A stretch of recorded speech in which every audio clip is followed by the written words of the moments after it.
So hello everyone, welcome back to the channel. तो आज हम लोग क्या कर रहे हैं, जनवरी सेशन में 2025 के जेई में जनवरी सेशन में जो कॉम्प्लेक्स नंबर के सवाल आए हैं वो सारे कर रहे हैं। ठीक, हम लोग ने क्वाड्रेटिक इक्वेशन और कोऑर्डिनेट ज्योमेट्री पूरा मतलब straight line, circle, conic section सब कंप्लीट कर चुका है। प्लेलिस्ट की लिंक आपको डिस्क्रिप्शन बॉक्स में मिल जाएगी। ठीक, तो अब देख रहे हैं कि कॉम्प्लेक्स नंबर कैसा आया था इस साल, कैसे कैसे सवाल हैं, कितने लंबे हैं, पूरा सॉल्व करेंगे आखिरी तक। चलिए शुरू करते हैं। पहला सवाल क्या है देखते हैं। Let z1 z2 z3 with a complex number on unit circle, मतलब सबका एक यूनिट सर्कल पे ही लाई कर रहा है ना। z mod z equal to 1 मतलब क्या होता है, यूनिट सर्कल। ठीक, आर्ग्यूमेंट z1 इज -π/4, मतलब ये है, ये एंगल कितना है, -π/4। तो z1 क्या होगा, e का पावर i -i π/4 है ना, क्योंकि r तो उसका 1 है, z2 0 है, मतलब ये z2 होगा, कितना होगा, सिर्फ और सिर्फ 1। और z3 कितना है, ये है, ये π/4 है, ये कितना होगा z3, e का पावर i π/4। ठीक, ये होगा। अब हमसे पूछा है मॉड ऑफ z1 की जगह डालता हूं e का पावर -i π/4। z2 का कॉन्जुगेट, 1 का कॉन्जुगेट क्या होगा, 1 ही रहेगा, कोई चेंज ही नहीं आएगा, प्लस फिर z2 कितना है 1 इंटू z3 का कॉन्जुगेट होगा बच्चों z1, तो ये होगा e का पावर -i π/4 है ना। i π/4 प्लस i π/4 है तो उसका -i π/4 हो जाएगा, बाकी कोई चेंज नहीं आता। फिर लास्ट क्या है, प्लस z3 है e का power i π/4 into z1 conjugate क्या होगा, e का पावर प्लस i π/4। अब इसके मॉड का स्क्वायर दिया हुआ है हमको, अल्फा प्लस बीटा √2, ये निकाल के अपन कंपेयर करेंगे। तो ये कितना होगा, e का पावर -i π/4 प्लस e का पावर -i π/4, ये कितना हो जाएगा, e का पावर i π/2 हो जाएगा, ऐड हो जाएंगे दोनों। ये कितना होता है 1/√2 -i/√2, 1/√2 -i/√2, और ये कितना हो जाएगा, सिर्फ और सिर्फ i। ठीक, पन्ना पलट रहा बच्चा, तो 1/√2 प्लस 1/√2 हो जाएगा √2 -√2i। ठीक है, √2 -√2, 1/√2 1/√2 2/√2, 2/√2 इज √2 प्लस i का स्क्वायर। तो इसका क्या होता है भाई, रियल पार्ट का स्क्वायर प्लस इमेजिनरी पार्ट का स्क्वायर। ओके, अच्छा स्क्वायर लगा है इसलिए स्क्वायर रूट नहीं लगेगा। ये बराबर क्या दिया हुआ है, अल्फा प्लस बीटा √2, शायद एक बार देख लेते हैं। ये दिया है अल्फा प्लस बीटा √2। चलिए √2 का स्क्वायर 2, इसका स्क्वायर होगा 1 + 2 - 2 √2, तो कितना हो जाएगा total 5 - 2 √2 is equal to alpha plus beta √2। तो अल्फा हो गया बच्चों लोग 5, बीटा हो गया बच्चों -2। अब हमसे पूछा क्या है, alpha square plus beta square 25 + 4 यानी कि 29, ऑप्शन 2। तो सिंपल सा सवाल था, जल्दी से हम लोगों ने कर लिया। बढ़ते हम लोग अगले क्वेश्चन की ओर। अगला क्वेश्चन क्या दिया हुआ है, लेट द कर्व दिया हुआ है z1 + i, z conjugate 1 - i is equal to 4। अब कर्व ऐसे समझ नहीं आ रहा ना मेरे को, तो मैं क्या करूंगा, वो बनाऊंगा, क्या करूंगा, z की जगह x + iy मान लूंगा, z को क्या मान लूंगा, x + iy। चलिए मान लेते हैं, सॉल्व करते हैं। तो कैसे लिखेंगे, x + iy 1 + i, z conjugate हो जाएगा x - iy 1 - i is equal to 4। ये दोनों मल्टीप्लाई होकर x आएगा plus iy plus ix, i square y तो वो जाएगा बच्चों -y। ठीक, मल्टीप्लाई करने की जिम्मेवारी आप लोगों की, मैं बस डायरेक्ट लिख दिया हूँ, x - iy minus ix minus plus i square -y, तो प्लस ix प्लस y ये कट गया, x और x 2x - 2y is equal to 4, इसका मतलब x - y is equal to 2। Clear है बात, x - y कितना आया, 2 आया। चलिए देखिए x - y 2 है। अब दिस डिवाइड्स द रीजन, ये क्या है, सर्कल है, जिसका सेंटर क्या है 3,0, ये सेंटर होता है, रेडियस क्या है 1, तो ऐसा कुछ सर्कल होगा, है ना। ये पॉइंट क्या होगा 2,0, ये पॉइंट क्या होगा 4,0। ये सर्कल के अंदर का रीजन है, लेस देन इक्वल टू 1 मतलब इसके अंदर का रीजन है, ओके। और हमारी लाइन क्या है, x is equal to 2 + y, ठीक। तो जब मैं y 0 डालूंगा तो x कितना मिलेगा 2, मतलब यहां से गुजरेगा। जब x 0 डालूंगा तो y कितना निकलेगा -2, तो यहां कहीं से गुजरेगा 0, -2, ठीक, ऐसे करके गुजरेगा, ओके। अब दूसरा पॉइंट कहां पे है, दोनों का इंटरसेक्शन सॉल्व करने से आ जाएगा, पता कर लेते हैं दूसरा पॉइंट कहां पे है। तो सर्कल क्या है x - 3 का whole square plus y square equal to 1, और लाइन क्या है x - y equal to 2।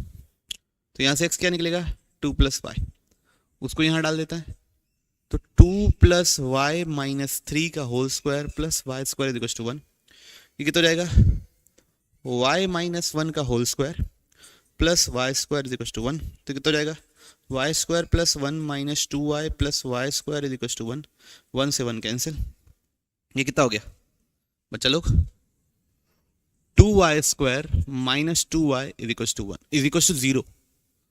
y common ले लिए तो अंदर क्या बचेगा 2y कॉमन ले लिए तो अंदर बचा हो गया y - 1 is equal to 0, okay. तो y की वैल्यू या तो 0 होगी या y की वैल्यू 1 होगी, ठीक। अब जब y 0 है तो x कितना है 2, जब y 1 है तो x कितना है 3। तो बात समझ रहे, ये दोनों पॉइंट आया, कौन कौन सा 2,0 और 3,1, ये आया इंटरसेक्शन पॉइंट। तो बच्चों 2,0 तो ऐसे भी दिख ही रहता ना 2,0, और दूसरा क्या है 3,1, तो थोड़ा सा अलग बना दिया, तो इसको 3,1 ही मान लो। इस सेंटर को थोड़ा खिसका देते ना, क्या जाता है, अपना ही तो डायग्राम है, किसका डायग्राम है अपना, तो ये पॉइंट हो गया 3,0। तो ये देखिए ये ऐसा कुछ, ठीक। अब इट डिवाइड्स इट 2 पार्ट्स, एक है अल्फा एक बीटा, तो ये 2 हिस्से में डिवाइड किया, तो ये वाला हिस्से का एरिया है बोल रहा है अल्फा, और नीचे वाले का एरिया है बीटा, और हमसे पूछा है mod of alpha minus beta. तो एक बार डायग्राम देखते हैं, सर्कल है, ओके, ये लाइन है, ये पॉइंट है 2,0, यहां पे थोड़ा सा गलत कर दिया, लाइन को थोड़ा सा ऐसे बना देता हूं, है ना। तो ये हो गया 2,0, ये पॉइंट है 3,1, सेंटर है 3,0, ये भी 1 है, ये भी 1 है, ठीक है। मेरे को पहले ये एरिया निकालना है, मान लो इसको बोल देते हैं अल्फा, ये कैलकुलेट करना है, ठीक। तो ये क्या है area of segment, area of segment. तो पहले ये देखो ये है कितना, स्लोप इसका कितना है, चेंज इन एक्स तो 0 है, तो ये कितना है 90 डिग्री, तो ये भी कितना होगा 90 डिग्री, ओके। तो ये एरिया कैसे निकालेंगे, जो 10th क्लास में पढ़ते हैं, क्या पढ़ते हैं एरिया ऑफ सेगमेंट, वो कैसे निकलेगा θ/360, मतलब 90/360 इंटू पाई 1 का स्क्वायर माइनस ट्राइंगल का area half base into height, okay okay. तो कितना हो गया ये 94 था, तो ये आया बच्चों π/4 - 1/2, ये कितना आया अल्फा, ये कितना आ गया अल्फा। अब बीटा क्या है, नीचे का एरिया, बीटा क्या है, इसको छोड़ के इसका एरिया, ठीक। तो वो कैसे करेंगे, सर्कल π1 का स्क्वायर माइनस π/4 - 1/2, तो कितना हो जाएगा 3π/4 माइनस करेंगे 3π/4 प्लस 1/2, ये क्या हो गया बीटा। अब मेरे से क्या पूछा है mod of alpha minus beta, तो मॉड ऑफ अल्फा π/4 - 1/2 माइनस 3π/4 - 1/2, तो ये हो जाएगा π/4, ये कितना बन जाएगा -π/2, ओके। और ये कितना बन जाएगा -1, मॉड लिए तो कितना बन जाएगा π/2 + 1। ये क्या निकाला हूँ, mod of alpha minus beta. तो कितना आ रहा बच्चों 1 + π/2। एक बार देख लेते हैं कितना आ रहा बच्चों 1 + π/2। ओके, तो ये भी प्रोसीजरल सवाल था। बढ़ते हैं हम लोग अगले सवाल की ओर। Let this be the equation of circle with centre C. ठीक, उसके बाद तो अभी बाद में देखते हैं equation of circle with centre C. तो अब मेरे को तो ये पता ही नहीं है किस फॉर्म का है, तो z की जगह क्या मान लूंगा x + iy।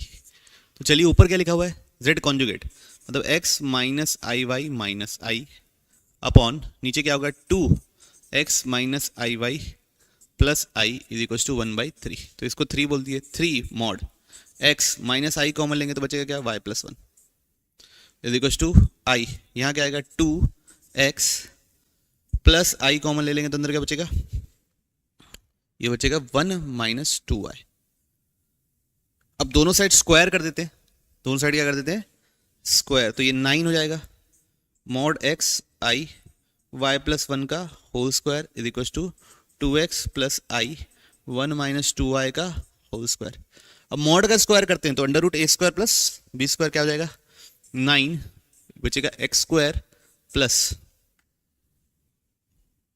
y + 1 का होल स्क्वायर = हो जाएगा बच्चों 2x का स्क्वायर + 1 - 2i का होल स्क्वायर। कोई इशू किसी को नहीं, तो ये तो आएगा 9x² + y² + 1 + 2i। ये तो जाएगा 4x² + 1 + 4y² - 4y। Okay okay, तो कितना जाएगा 9x² + 9y² + 9 + 18y = 4x² + 4y² - 4y + 1। सबको एक साइड ले आते हैं। सबको जब हम एक साइड लेके आएंगे तो x² कितना बचेगा 5, y² कितना बचेगा 5, a = b हो गया, और x y वाला टर्म ही नहीं है 2 डिग्री में, तो सर्कल का इक्वेशन तो है ही है। अब देखते हैं ये 4y है ना बच्चों, 4x नहीं है, ये 4y है। ये कितना हो जाएगा 4y और ये 22y और 9 और ये कितना हो जाएगा 8 = 0। 5 से डिवाइड कर दो तो x² + y² + 22/y/5 + 8/5 = 0। ओके, अब इसका सेंटर है C, तो C क्या होगा -g - f। तो g तो दिख ही नहीं रहा है, x वाला टर्म तो दिखा ही नहीं ना यार, x वाला टर्म तो दिखा ही नहीं, तो कितना हो गया 0, और ये कितना हो गया -11/5। कितना हो गया बच्चों -11/5। 2f बराबर होता है ना ये 22/5, तो f हो गया -11/5। C हो गया भाई। उसके बाद area of triangle whose vertices are 0 0। ओहो, तो अब एरिया निकालना है, स्टेयरकेस मेथड यूज करता हूँ 1/2। पहला है 0 0, तो 0 0 लिख देते हैं। फिर दूसरा 0, -11/5 लिख देते हैं। फिर तीसरा अल्फा, 0 लिख देते हैं। लास्ट फिर 0 0 लिख देते हैं। ये मॉड है ना, ये कितना लिया हुआ है, एरिया कितना दिया हुआ है 11, तो 11 = 1/2, तो 22 this into this minus this into this, कुछ बचेगा ही नहीं, this into this minus this into this, तो ये हो गया +11 अल्फा/5। फिर this into this minus this into this, कुछ ही नहीं बचा, कितना ये, तो ये हो गया 2, तो अल्फा कितना निकल गया 10, तो अल्फा स्क्वायर कितना निकल गया 100। ठीक, तो बिल्कुल प्रोसीजरल सवाल था, कैसा बोल सकते हैं प्रोसीजरल। ठीक, बढ़े आगे चलिए। ओहो, लगता है जीवन में कौन आ गया वापस, न्यूटन्स फॉर्मूला आ गया है। न्यूटन्स फॉर्मूला याद है आप लोगों को, चलिए उसी को अप्लाई करना पड़ेगा। क्या लिखा हुआ है, alpha and beta are the roots of this equation, x² - ax - 6 = 0, b = 0। इसका imaginary part of alpha is less than equal to imaginary part of beta. Pn of alpha n, Pn कहते दिया alpha का power n - beta का power n। If P3 मतलब क्या है बच्चों, alpha cube - beta cube.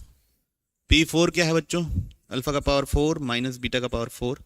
ये दिया है -5√7i, ये दिया है -3√7i। फिर P5 क्या दिया है, अल्फा का पावर 5 माइनस बीटा का power 5 is equal to 11√7i और p6 दिया हुआ है।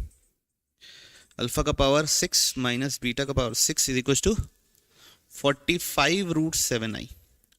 तो बच्चों जब तक ना मैं शायद ए और बी नहीं कैलकुलेट कर लेता तब तक मैं ये अल्फा का पावर 4 प्लस बीटा का पावर 4 का मॉड नहीं कैलकुलेट कर पाऊंगा।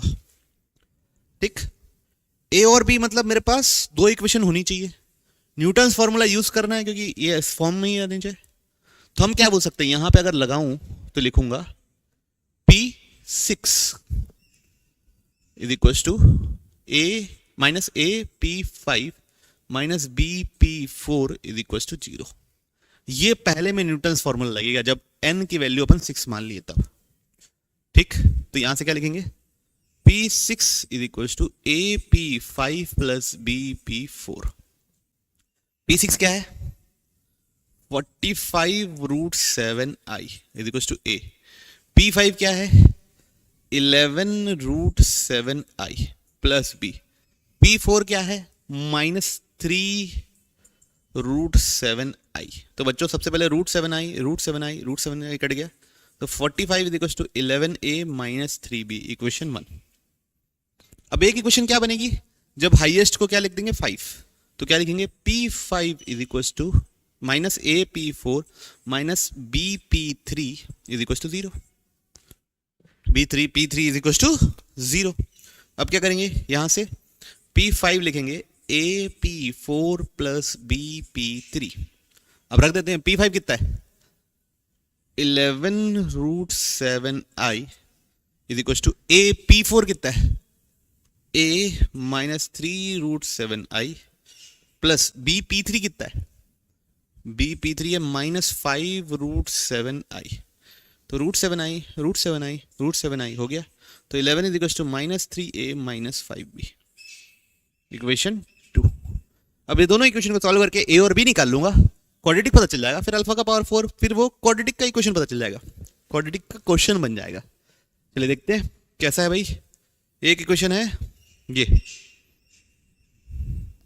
और एक इक्वेशन है ये, तो इसमें 3 मल्टीप्लाई करता हूँ, उसमें 11 मल्टीप्लाई करता हूँ, तो बनेगा बच्चों 135 is equal to 45 3 135 is equal to 33a minus 3 3 9b। Okay, उसमें अब 11 मल्टीप्लाई करता हूँ, सेकंड वाली इक्वेशन में इसमें 11 मल्टीप्लाई करो ना, तो जाएगा 121 is equal to minus 33a और 11 मल्टीप्लाई करूँगा कितना हो जाएगा माइनस 55b। दोनों को ऐड करूँगा, दोनों cancel, minus 64b is equal to 65256, तो b इज इक्वल टू -4 आ गया। b -4 आ गया, किसी भी इक्वेशन में डाल देता हूँ। 11 is equal to minus 3a minus 5b, तो 11 इज इक्वल टू ये is equal to minus 3a, तो यहाँ से कितना निकल रहा है 11 minus 20 is equal to minus 3a minus 9 is equal to minus 3a, तो a बराबर आ गया 3।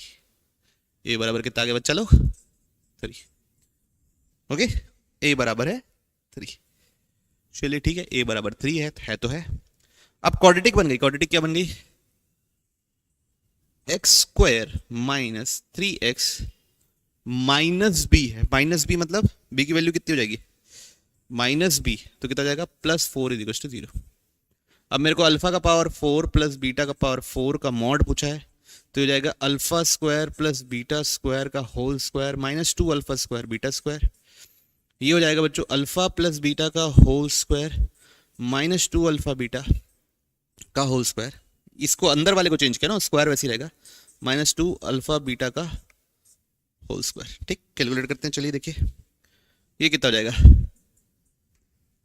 अल्फा प्लस बीटा 3 का square 9 minus 2 alpha beta product of roots कितना 4, इसका स्क्वायर माइनस 2 अल्फा बीटा कितना है 4 का स्क्वायर कितना होता है 16।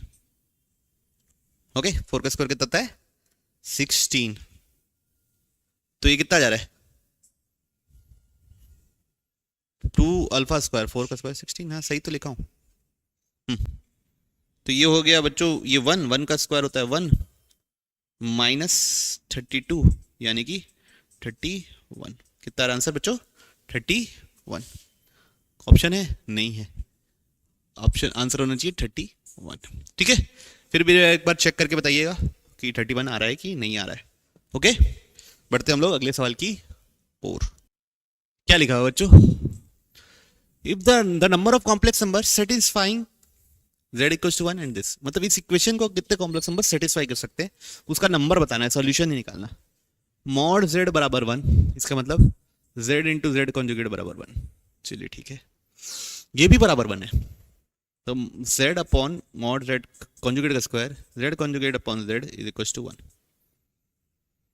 ठीक, दोनों साइड स्क्वायर कर देता हूँ, तो 1 ये हो जाएगा z conjugate plus z conjugate by z into ये इंटू इसका कॉन्जुगेट, तो z conjugate by z plus z by z conjugate, ये हो जाएगा।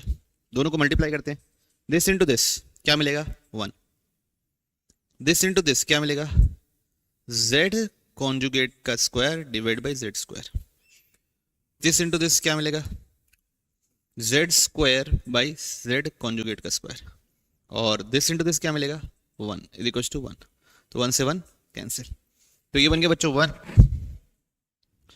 प्लस z कॉन्जुगेट का square by z square plus z square by z conjugate का square is equal to 1। ठीक, कोई टेंशन की बात नहीं है। z कॉन्जुगेट की जगह क्या ले सकता हूँ 1 बाई जेड, यहाँ डाल देता हूँ, तो 1 बाई ये बन जाएगा z का पावर 4, इसकी जगह डाला 1 बाई जेड स्क्वायर, तो ये 1 बाई जेड का पावर 4 और ये ऊपर चले जाएगा, तो प्लस z का power 4 is equal to 1, is equal to 1 नहीं इज इक्वल टू 0। एलसीएम लूंगा तो क्या बनेगा z का पावर 4 प्लस 1 प्लस z का पावर 8 इज इक्वल टू 0। बच्चों अभी कितने कॉम्प्लेक्स नंबर इसको सेटिस्फाई करेंगे 8, कितने कॉम्प्लेक्स नंबर को सेटिस्फाई करेंगे 8, क्योंकि 8 डिग्री का क्वेश्चन है, कॉम्प्लेक्स नंबर है तो सारे के सारे रूट्स आएंगे ही आएंगे, तो ऑप्शन क्या होगा 8। बढ़े आगे, चलिए बढ़ते। If alpha and beta are the roots of this equation, है ना, तो ये चैलेंजिंग क्वेश्चन है।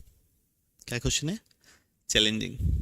ये हमको पूछा है अल्फा का पावर 19 प्लस बीटा का पावर 19 प्लस अल्फा का पावर 11 प्लस बीटा का पावर 11 अपॉन अल्फा का पावर 15 प्लस बीटा का पावर 15, उसकी रियल वैल्यू और इमेजिनरी वैल्यू निकालना है। मतलब पहले इसको निकाल लेते हैं, उसके रियल वैल्यू इमेजिनरी वैल्यू को मल्टीप्लाई करना है, उसको 16 से मल्टीप्लाई करना है।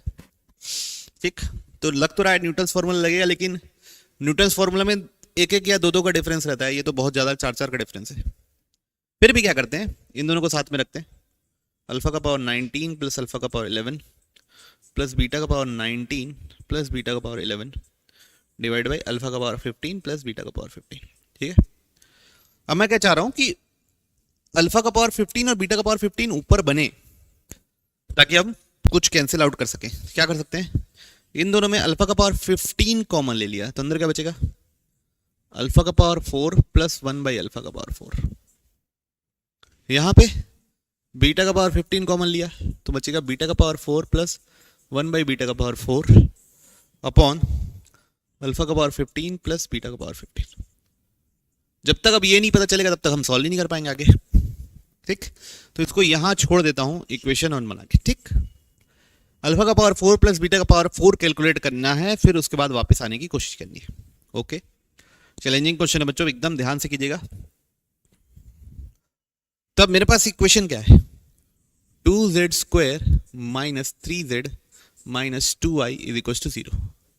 इसके रूट्स हैं अल्फा और बीटा, इसके रूट्स हैं क्या अल्फा और beta.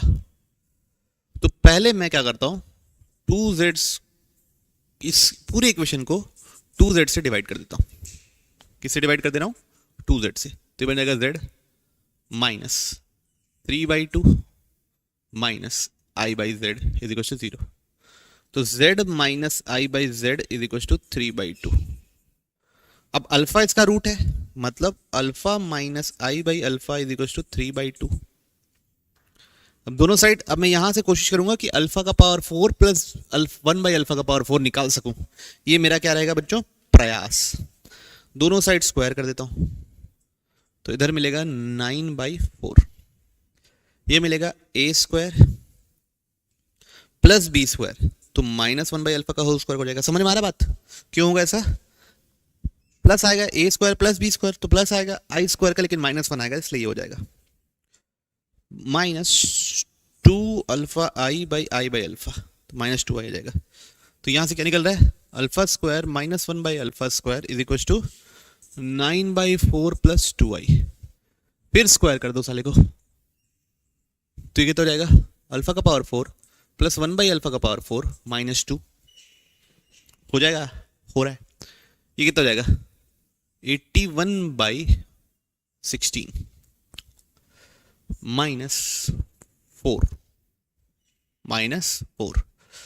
Plus 2 into 9/4 into 2i। तो ये अल्फा का पावर 4 प्लस 1/α का पावर 4 इज इक्वल टू 81/16 -4, तो उधर जाकर आ जाएगा -2 प्लस ये दोनों कट गया 9i। एलसीएम ले लेते हैं, कितना आएगा एलसीएम? 16, तो ऊपर कितना आएगा? 81 - 32 प्लस 9i। ये होगा बच्चों 49/16 प्लस 9i। अल्फा का पावर 4 प्लस 1/α का पावर 4। अब इधर देखिए बच्चों, अल्फा का पावर 4 प्लस 1/α का पावर 4। अब इसको समझिए कि अगर इस क्वेश्चन को सॉल्व करते समय यहां अल्फा की जगह बीटा यूज कर दूं, क्योंकि बीटा भी इसका रूट है, कैलकुलेशन पूरा सेम है, कोई फर्क पड़ना है? मतलब अल्फा का पावर 4 प्लस बीटा का पावर 4, अल्फा का पावर 4 प्लस 1/α का पावर 4, बीटा का पावर 4 प्लस 1/बीटा का पावर 4, दोनों की वैल्यू सेम है 49/16 प्लस 9i। ठीक, दोनों की वैल्यू क्या है? सेम। तो यहां देखो, इसी जगह क्या डाल सकते हैं? ये दोनों सेम है, सेम है तो कॉमन निकल गया। क्या कॉमन निकल गया? अल्फा का पावर 4 प्लस 1/α का पावर 4, अंदर क्या बचा? अल्फा का पावर 15 प्लस बीटा का पावर 15 डिवाइड बाई अल्फा का पावर 15 प्लस बीटा का पावर 15। ये दोनों हो गया कैंसिल, तो इसकी वैल्यू कितनी आई? 49/16 प्लस 9i। तो अब क्या करना है? 16 into real part 49/16 into imaginary part 9, 49 9 490 minus 49, तो कितना आएगा बच्चों? 441। ओके, तो ये भी one of the good questions बोला जाएगा, ये बहुत अच्छा क्वेश्चन है। और ये शायद सबसे पहला अभी आप लाइन से बनाते आ रहे हैं, तो ये सबसे ज़्यादा चैलेंजिंग अभी तक लगा हुआ शायद। ठीक, और आप लोग ये कर रहे हैं कि नहीं? पहले खुद से अटेम्प्ट करते हैं, उसके बाद 10-15 मिनट बाद सॉल्यूशन देखते हैं, ये करना है आपको। ओके, ऐसा नहीं कि बैठे और सॉल्यूशन देख लिए, मैथ्स में फिर वो कोई एडवांटेज नहीं देने वाला। चलिए क्या लिखा देखिए अगला question. Let O be the origin, Z1 दिया हुआ है। चलिए ठीक, ओ ओरिजिन है, Z1 यहां कहीं हो गया। ठीक, कितना होगा Z1? √3 plus 2√2i। First quadrant में ईच होगा। Z2 be such that mod of Z2 is equals to 1/√3 mod of Z1। तो mod of Z1 भी निकाल ही लो यार, है ना, लगे हाथ, क्योंकि यूज होने वाला है, बोल रहा है बच्चों। तो mod of Z1 कितना हो जाएगा? √3 का स्क्वायर 3, 2√2 का स्क्वायर 8, तो कितना आ गया? √11। तो Z2 का mod कितना बोला है? Z2 का mod कितना हो जाएगा? √11/3। चलिए ये भी ठीक है। उसके बाद आर्ग्यूमेंट ऑफ Z2, मतलब ये कितना भी एंगल बना रहा है Z1, उसमें π/6 ऐड कर दो। π/6 मतलब 30 डिग्री और ऐड कर दो। तो ये पूरा किसका आर्ग्यूमेंट है? Z2 का। तो Z2 यहां होगा, उसका मॉड क्या होगा? √11/3। ये दोनों के बीच का एंगल कितना है? π/6। π/6 ठीक है। उसके बाद क्या बोला है? देन ABO के बारे में पूछा है। ये हो गया A, ये हो गया B, ये हो गया O। इसका ये ट्रायंगल का एरिया क्या है सबसे पहले पूछा है, एरिया। तो आप ऐसा देख लो, ये ट्रायंगल को ऐसा देखो, O है, A है, B है, ये है √11 और ये है √11/3। इन दोनों के बीच का एंगल है 30 डिग्री। π/6 मतलब 30 डिग्री।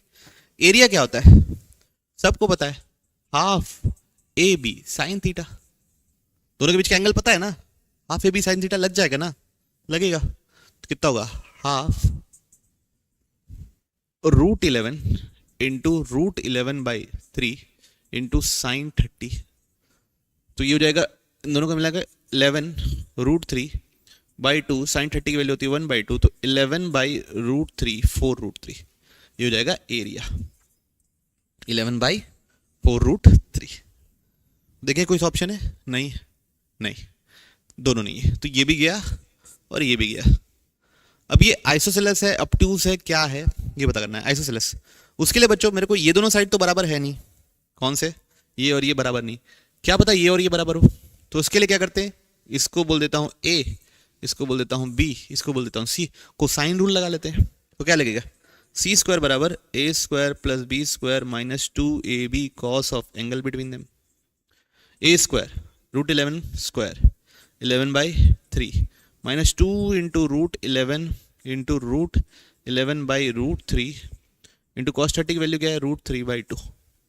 तो ये √3 से √3 कैंसिल, टी स्क्वायर है ना, ये √3 से ये √3 कैंसिल, ये 2 से 2 कैंसिल, √3 से √3 कैंसिल, √11 इंटू 11 11, ये और ये कैंसिल, तो सी स्क्वायर कितना आ गया 11/3, तो सी कितना जाएगा √11/3, तो ये सी कितना आ गया √11/3, तो ये दोनों तो बराबर हो गया। तो ये दोनों बराबर है, तो आइसोसेलेस तो हो गया, दोनों बराबर है, इसके सामने 30 डिग्री, तो इसके सामने भी कितना होगा 30 डिग्री, तो ये वाला एंगल कितना होगा 120 डिग्री। 120 डिग्री मतलब कैसा ट्रायंगल हो गया, ऑब्ट्यूज एंगल ट्रायंगल। ठीक, तो ऑप्शन बी। तो छोटा सवाल था, क्यूट सा। बढ़ रहे हम लोग अगले सवाल की ओर। देखिए क्या लिखा हुआ है, if alpha plus i beta and gamma plus i delta are the roots of this equation. तो इस इक्वेशन के रूट निकालने पड़ेंगे बच्चों, क्वाड्रेटिक फॉर्मूला लगाना पड़ेगा, x equal to minus of b, तो क्या बचेगा 3 - 2i plus minus b square minus of 3 - 2i का होल स्क्वायर माइनस 4, ए कितना है 1, सी कितना है minus of 2i - 2, okay, upon 2a, तो 2 तो 2 है, तो x is equal to 3 - 2i plus minus इसका स्क्वायर 3 का स्क्वायर 9, 2 का स्क्वायर 4, फिर 3 2 ज़ा 6, 2 ज़ा 12 minus 12i minus minus plus 4 2 ज़ा, ये प्लस हो गया ना, 4 2 ज़ा 8i और ये हो जाएगा माइनस 4 2 ज़ा 8 माइनस 8 डिवाइड बाई 2, कितना बन रहा है देखो बच्चों, x is equal to 3 - 2i plus minus, ये हो गया 5 - 8, तो ये बन रहा है under root -3 - 4i whole divide by 2। अभी अंडर रूट को सॉल्व करना पड़ेगा, तभी तो हम आगे बढ़ पाएंगे, नहीं बढ़ पाएंगे, बढ़ पाएंगे। किसको सॉल्व करना है, अंडर रूट 3 - 4i की वैल्यू निकालें, -3 - 4i की वैल्यू निकालनी पड़ेगी। तो उसको मान लिया हम लोग, कैसे सॉल्व करते हैं, a प्लस आई भी मान लो, दोनों साइड स्क्वायर कर दो, तो -3 - 4i is equal to a square minus b square plus i two a b. अब इसको सॉल्व करने की जिम्मेवारी आपकी भाई, मेरे से मत करवाना। तो ए स्क्वायर स्क्वायर किया हूँ बस, सिर्फ इसको क्या किया हूँ, सिर्फ स्क्वायर, ए स्क्वायर माइनस बी स्क्वायर कितना है -3, ठीक, 2ab कितना है -4, तो ab कितना हो जाएगा -2, तो ए स्क्वायर बी स्क्वायर कितना हो जाएगा 4, तो 4a स्क्वायर बी स्क्वायर कितना हो जाएगा 16, है ना। क्यों किया हूं अभी बताऊंगा, ये यूज होता है, स्क्वायर रूट निकालने के काम आता है बच्चों, है ना, इसलिए ऐसा कर रहा हूं मैं। चलिए देखिए क्या करेंगे, तो मैं a square plus B square का होल स्क्वायर क्या देख सकता हूं, a square minus b square का होल स्क्वायर, है ना, तो ये आएगा a का पावर 4 प्लस b का power 4 minus 2a square b square plus 4a square b square, ये और ये बराबर होता है, खोल के देख लो आइडेंटिटी बराबर आएगा। तो ये कितना हो गया -3 का स्क्वायर, ये कितना हो गया +16, ये कितना हो गया 9 + 16 कितना हो गया 25, तो a square plus B square का होल स्क्वायर हो गया 25, तो a square plus B square कितना होगा +-5 कि प्लीज सिर्फ +5, +-5 की सिर्फ +5, सिर्फ +5, क्यों ऐसा होगा, क्योंकि भाई इसका मॉड है ये, अंडर रूट ए स्क्वायर प्लस बी स्क्वायर, वो कैन नेवर बी नेगेटिव, तो इसलिए प्लस 5 लेते हैं सिर्फ। तो ए स्क्वायर प्लस बी स्क्वायर +5 है, ए स्क्वायर माइनस बी स्क्वायर कितना है -3, दोनों को ऐड कर देते हैं। तो 2a स्क्वायर बराबर 2, तो a स्क्वायर बराबर 1, तो a बराबर +-1। ठीक, फिर इसके बाद a स्क्वायर +-1 है तो b स्क्वायर आएगा +-2, b बराबर +-2 आ जाएगा, इधर से निकाल लो। ओके, तो अब x is equal to 3 - 2i, plus minus तो ऑलरेडी डाला हुआ है तो बार बार डालने की जरूरत नहीं है, तो क्या लिखेंगे 1 + 2i। ओके, क्या आएगा 1 + 2i, a बराबर 1 b बराबर 2 है, तो एक बार प्लस लेते हैं, 3 - 2i + 1 + 2i डिवाइड बाई 2, तो ये दोनों कट गया, कितना है 4/2 2। तो ये क्या हो गया, पहला रूट मान लो अल्फा प्लस आई बीटा, तो अल्फा बराबर 2 बीटा बराबर 0। अब दूसरा एक बार माइनस ले लेते हैं, क्या लेते हैं माइनस, तो 3 - 2i सॉरी ना, 3 - 2i -1 - 2i whole divide by 2, तो हो जाएगा बच्चों 2 - 4i डिवाइड बाई 2, तो यानी हो जाएगा 1 - 2i। अब कंपेयर कर लो, तो गामा हो जाएगा बच्चों 1 और डेल्टा हो जाएगा -2। अब क्या पूछा है, सारी चीजें तो निकाल दिए, पूछा क्या, अल्फा की वैल्यू कितनी है 2, गामा की वैल्यू कितनी है 1, बीटा की वैल्यू कितनी है 0, डेल्टा की वैल्यू कितनी है -2, मल्टीप्लाई करेंगे कितना आएगा सिर्फ और सिर्फ +2, ऑप्शन डी। ओके, तो बिल्कुल ही प्रोसीजरल था। तो क्या होता है जनरली कि कॉम्प्लेक्स नंबर बच्चे छोड़ देते हैं क्योंकि आखिरी में पढ़ाया जाता है बेसिकली मेजर कोचिंग्स में, और उसके अलावा ये भी बात है कि थोड़ा सा टफ मानते हैं, तो कभी कभी क्वेश्चन आसान भी आ जाते हैं, तो कम से कम 2-3 साल के PYQ तो बना ही लो और सेनगेज का एग्जाम्पल बना लो। ठीक, इतना कर लीजिए, शायद ये चैप्टर आसानी से हो जाए।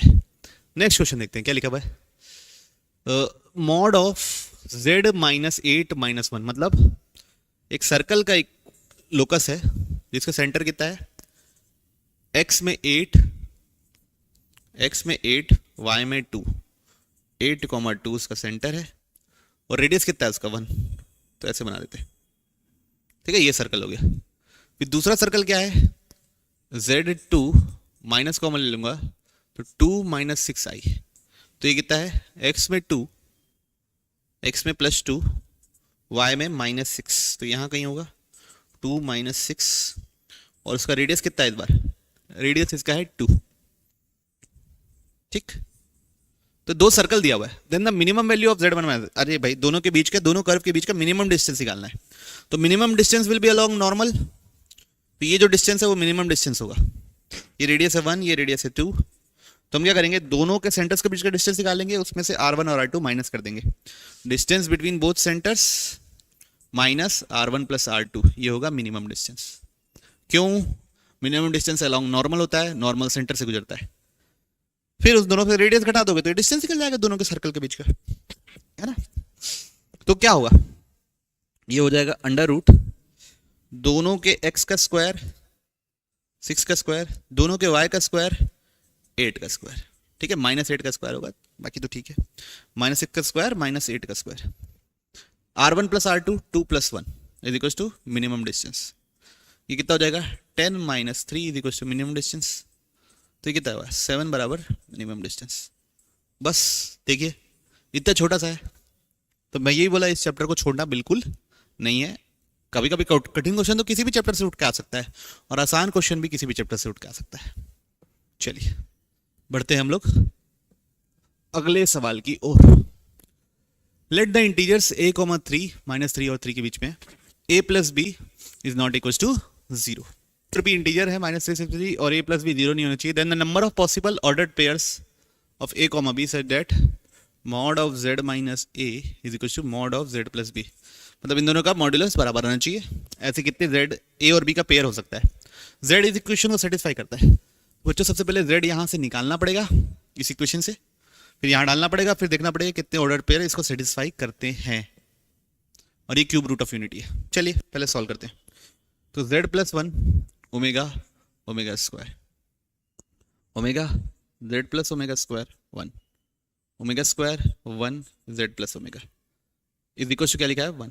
तो सबसे पहले क्या कर देते हैं बच्चों, कॉलम 1 में सबको ऐड कर देते हैं, C1 tends to C1 plus C2 plus C3। तो जब मैं ऐड करूंगा तो यहाँ पे क्या मिलेगा, Z1 प्लस ओमेगा स्क्वायर, यहाँ पे भी Z1 प्लस ओमेगा स्क्वायर, यहाँ पे भी omega square plus 1 plus Z plus omega, सब जगह एक ही मिलेगा मतलब बेसिकली।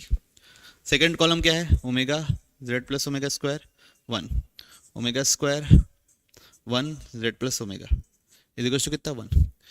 ये क्या होता है 1 plus omega square, cube root of unity है, क्या होता है इसका सम 0। तो पहला कॉलम बन जाएगा Z Z Z, फिर omega Z plus omega square और 1, ठीक। फिर अगला क्या है ओमेगा स्क्वायर 1 और Z plus omega, this equals to 1। इस कॉलम में से Z कॉमन ले लो तो अंदर क्या बचेगा 1 1 1 omega Z plus omega square 1 omega square 1 Z plus omega is equals to 1। अब इस डिटरमिनेंट को खोलूंगा तो कंपैरेटिवली इजियर है कैलकुलेट करना, और भी छोटा कर सकते हो, 1 के नीचे 0 0 बना लो, लेकिन टाइम वेस्ट ही होगा इससे, क्योंकि इधर ही अपन जल्दी से निकाल लेंगे तो वो करने की जरूरत नहीं है।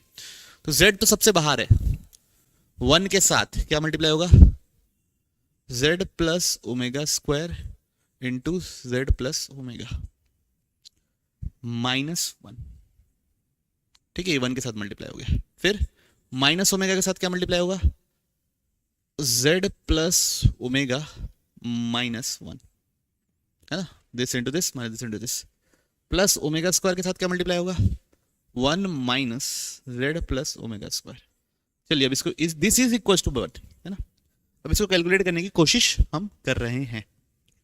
तो Z तो सबसे बाहर है, उसको छोड़ो, कोई दिक्कत नहीं, this into this Z square, this into this omega square Z, this into this omega Z, फिर ओमेगा क्यूब, लास्ट में एक -1 भी है, ये दोनों minus omega Z, this into this minus omega square, this into this plus omega, this into this plus omega square, this into this minus Z omega square, this into this minus omega का power 4, this is equal to 1, ठीक। अब देखते हैं, omega cube 1 होता है बच्चों, तो ये 1 और 1 cancel, minus omega Z plus omega Z cancel, minus Z omega square plus Z omega square cancel, minus ये कैंसिल, ओमेगा का पावर 4 ओमेगा ही होता है, तो ये और ये कैंसिल, तो बचा क्या है सिर्फ Z इंटू Z स्क्वायर बराबर 1, तो Z क्यूब बराबर क्या होगा 1। तो इसके रूट्स क्या होंगे 1 ओमेगा और ओमेगा स्क्वायर, ठीक, 1 ओमेगा और ओमेगा स्क्वायर, ठीक। तो Z की वैल्यू निकल गई। अब हमको क्या कैलकुलेट करना है, इसको कितने A और B सेटिस्फाई करते हैं, याद रखिएगा A plus B should not be equal to 0। तो केस 1 जब हम Z को लेते हैं 1, तो mod of 1 minus A is equal to mod of 1 plus B, तो ये तो नॉर्मल नंबर है, तो कोई इशू है ही नहीं। एक बार दोनों में एज इट इज उठा लो तो 1 और 1 कट जाएगा, तो यहाँ से 0 बराबर A प्लस बी निकलेगा, तो ये तो हो ही नहीं सकता, A plus b is not equal to 0। एक बार इसमें माइनस मल्टीप्लाई कर दो, तो 1 minus A is equal to -1 minus b, तो यहाँ से क्या निकलेगा 2 is equal to A minus b. अब यहाँ से कितने पेयर निकलेंगे, A की वैल्यू 3, B की वैल्यू 1, A की वैल्यू 2, B की वैल्यू 0, A की वैल्यू 2 3, फिर 1 और -1, 1 और -1 लेकिन एक्सेप्ट नहीं करेंगे, क्यों, दोनों का सम 0 है। फिर A की वैल्यू 0 तो B की वैल्यू -2, A की वैल्यू -1 तो B की वैल्यू -3, इससे नीचे हम जा ही नहीं सकते, क्योंकि -3 से +3 ही जा सकते हैं, -3 से +3 ही जा सकते हैं। तो यहाँ से कितने निकले 4। चलिए अब सेकंड देखते हैं। सेकंड केस, Z की वैल्यू क्या है ओमेगा, ओमेगा क्या होता है -1/2 प्लस √3i/2, तो क्या होगा mod of omega minus A plus mod of omega plus B, ठीक। अब इधर देखते हैं, ओमेगा क्या है -1/2 plus √3i/2 minus A, plus -1/2 plus √3i/2 plus b। आप लोग ये ध्यान रहो ना, ये इंटीजर है, तभी मैं इंटीजर लिया हूँ। A and b are integers, ठीक। तो यहाँ पे मॉड क्या होगा, कॉम्प्लेक्स नंबर का mod, under root -1/2 plus -a का होल स्क्वायर प्लस √3/2 का whole square is equal to under root -1/2 plus b का होल स्क्वायर प्लस √3/2 का होल स्क्वायर। बच्चों एक चीज और मैं चर्चा करना चाहूंगा इस स्टेज पे कि ओमेगा स्क्वायर लेता अगर मैं, तो यहाँ पे सिर्फ माइनस साइन आता, यहाँ माइनस साइन आता, यहाँ माइनस साइन आता, स्क्वायर करने से कोई चेंज आता नहीं आता। तो तीसरा केस z इज इक्वल टू ओमेगा स्क्वायर, उसको कैलकुलेट नहीं करेंगे क्योंकि वो सेम सेट ऑफ आंसर्स ही देगा। ओके, तो सिर्फ अभी इसी को कैलकुलेट करना है। दोनों साइड स्क्वायर कर दोगे तो -1/2 माइनस a का whole square is equal to -1/2 plus b का whole square is equal to √3/2, ये तो कट जाएगा। ओके, तो अब यहां से क्या निकलेगा, -1/2 minus a is equal to 1 plus b/2 -1/2 plus b, एक ये निकलेगा, और दूसरा -1/2 minus a is equal to minus of -1/2 plus b। तो यहां से क्या निकलेगा, -1/2 minus a is equal to +1/2 minus b। तो ये दोनों कट गया। यहां से क्या निकलेगा, a बराबर b जब हो तो भी चलेगा। और यहां से क्या निकलेगा, -1/2 कट गया, 0 बराबर a प्लस b, यहां से तो निकल ही नहीं सकता। तो a बराबर b कौन कौन सा, 3,3, 2,2, 1,1, 0,0 ले सकते हैं क्या, नहीं ले सकते। क्यों, a प्लस b 0 हो जाएगा। फिर -1, फिर -2, फिर -3, तो कितने हुए, 3 और 3 कितने हो गए, 6। तो 6 इधर से निकले, 4 इधर से निकले थे, और कोई केस है नहीं, तो नंबर ऑफ ऑर्डर्ड पेयर कितने जाएंगे, 10। तो ये भी एक one of the challenging question था। ठीक, तो 2 या 3 मान सकते हैं। एक अल्फा का पावर 4 प्लस 1/अल्फा का पावर 4 वाला क्वेश्चन चैलेंजिंग है। फिर एक ये क्वेश्चन चैलेंजिंग बोल सकते हो, पेयर निकालने में अधिकतर गलती हो जाती है, बहुत सारे इंस्ट्रक्शंस मिस कर जाते हैं हम लोग। नंबर कैलकुलेशन भी था डिफरेंट डिटरमिनेंट का, तो गलती होने के चांसेस थे। और कौन सा क्वेश्चन, बाकी न्यूटन्स फार्मूला याद नहीं है ठीक से, ये अप्लाई होने वाला है, तो ए और बी वाला क्वेश्चन भी गलत कर सकते हो, अल्फा पावर 4 प्लस बीटा का पावर 4। बाकी तो सब ठीक था मेरे ख्याल से। उसके अलावा 10 सवाल आई गए थे, जिसमें से 7 डुएबल थे अगर आपको थ्योरी अच्छे से क्लियर है। ओके, तो यहाँ पे खत्म होता है कॉम्प्लेक्स नंबर। बाकी चैप्टर्स भी आप लोग देख लीजिएगा, प्लेलिस्ट आपको डिस्क्रिप्शन बॉक्स में मिल जाएगी। हम लोग मिलते हैं कल अलग एक टॉपिक के साथ। अलजेब्रा का ही टॉपिक होगा वो, कोऑर्डिनेट ज्योमेट्री निपटाया, अब अलजेब्रा पूरा निपटाएंगे, उसके बाद फिर आगे बढ़ेंगे। ठीक है, बाय। अगर वीडियो अच्छा लगा है तो प्लीज़ लाइक कीजिए, शेयर कीजिए, सब्सक्राइब कीजिए।